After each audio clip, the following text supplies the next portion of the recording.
টি-20 বিশ্বকাপে খেলতে নামার আগে আচমকাই পাকিস্তানের অধিনায়ক বাবর আজম জড়িয়ে গেলেন বিতর্কে। সতীর্থ আজম খানের চেহারা নিয়ে কটু মন্তব্য করেছেন তিনি। সেই ভিডিও সমাজ মাধ্যমে ছড়িয়ে পড়ার পরেই বিতর্ক দানা বেঁধেছে। সকল সমর্থকের কাছেই সমালোচিত হচ্ছেন বাবর আজম। ডালাসে পাকিস্তান দলের অনুশীলন চলার সময় ঘটনাটি ঘটেছে।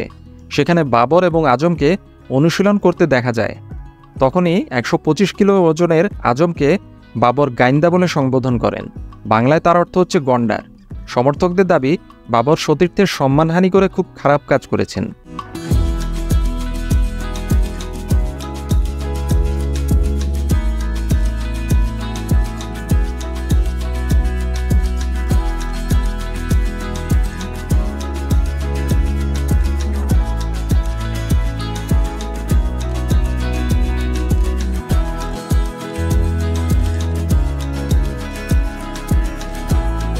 উল্লেখ্য, পাকিস্তানের প্রাক্তন ক্রিকেটার মঈন খানের ছেলে আজম খান সম্প্রতি তার ফিটনেস এবং পারফরমেন্সের কারণে সমালোচনার মুখে পড়েছেন।